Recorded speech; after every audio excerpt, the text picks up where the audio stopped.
കടക്കുന്നു. കേരളത്തിലെ സമുദ്ര ഖനനം പരിസ്ഥിതി ആഘാത പഠനത്തിന് ശേഷം മാത്രമായിരിക്കുമെന്ന് കേന്ദ്ര സർക്കാർ പാർലമെന്റിൽ അറിയിച്ചു.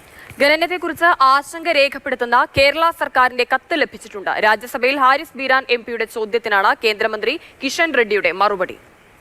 അനൂപ് ദാസ് വിവരങ്ങൾ വേണ്ട. അനൂപ്, വലിയ തോതിൽ പ്രതിഷേധങ്ങൾ ഉണ്ടായതാണ്. കഴിഞ്ഞ ദിവസങ്ങളൊക്കെ വലിയ ചർച്ചയായി മാറിയതാണ്. നമ്മുടെ ഇവിടുത്തെ മത്സ്യത്തൊഴിലാളി സംഘടനകളൊക്കെ ശക്തമായ പ്രതിഷേധവുമായി രംഗത്ത് വന്നു. എന്തായാലും കേരളം ഇങ്ങനെ ഒരു പ്രതിഷേധം അല്ലെങ്കിൽ നമ്മുടെ അഭിപ്രായം അറിയിക്കുമ്പോൾ അതിനുതകുന്ന ഒരു മറുപടിയായി തന്നെ കണക്കാക്കാമോ? വേണ്ട വിധത്തിൽ പഠനങ്ങൾ നടത്തിയ ശേഷം മാത്രം എന്നത് ഉറപ്പിക്കാവുന്ന കാര്യമാണല്ലോ അല്ലേ?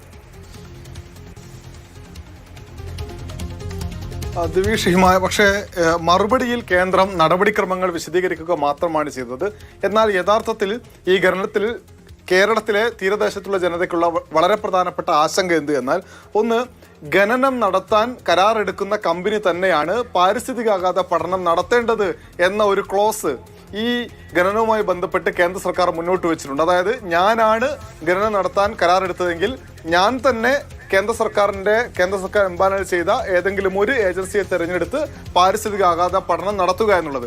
ഇതിനെതിരെയാണ് അതിശക്തമായ പ്രതിഷേധം കോൺഗ്രസും മറ്റ് രാഷ്ട്രീയ പാർട്ടി CPM ഉൾപ്പെടെയുള്ള രാഷ്ട്രീയ പാർട്ടികളും തീരദേശത്തെ ജനതയും പ്രധാനമായി ഉന്നയിക്കുന്നത്. അതുകൊണ്ട് തന്നെ അക്കാര്യത്തിൽ, അതായത് പഠനം നടത്തിയ ശേഷമേ ഖനനം തുടങ്ങൂ എന്ന് പറയുന്നുണ്ടെങ്കിലും പഠനം നടത്താൻ ചുമതലപ്പെട്ടത് കരാറെടുത്ത ഏജൻസിയാണ് എന്നതാണ് ഇതിലെ പ്രശ്നം. അക്കാര്യത്തിൽ വിശദീകരണം ഒന്നും കേന്ദ്ര സർക്കാരിന്റെ ഭാഗത്ത് നിന്ന് ഈ മറുപടിയിൽ ഉണ്ടായിട്ടില്ല. മാത്രവുമല്ല, കേന്ദ്ര സർക്കാർ ചെയ്യുന്നത് എന്തുകൊണ്ട് ഖനനം നടത്താൻ കഴിയും എന്ന സൂചനകൾ സംസ്ഥാനത്തിനും MP ഹാരിസ് ബീരാനും മറുപടിയായി നൽകുക എന്നുള്ളതാണ്. 2002 ചട്ടപ്രകാരം ജൈവ വൈവിധ്യവും മത്സ്യത്തൊഴിലാളികളുടെ താല്പര്യവും സംരക്ഷിച്ചുകൊണ്ട് ഖനനം നടത്താമെന്ന് പറയുന്നു. പക്ഷേ ഇവിടെയുള്ള പ്രശ്നം മത്സ്യത്തൊഴിലാളികളെ വിശ്വാസത്തിലെടുത്തിട്ടില്ല എന്ന ആക്ഷേപം ഉയരുന്നു എന്നുള്ളതാണ്. മറ്റൊന്ന്, ഏത് ഇന്ത്യൻ കമ്പനിക്കും കരാറിൽ പങ്കെടുക്കാം.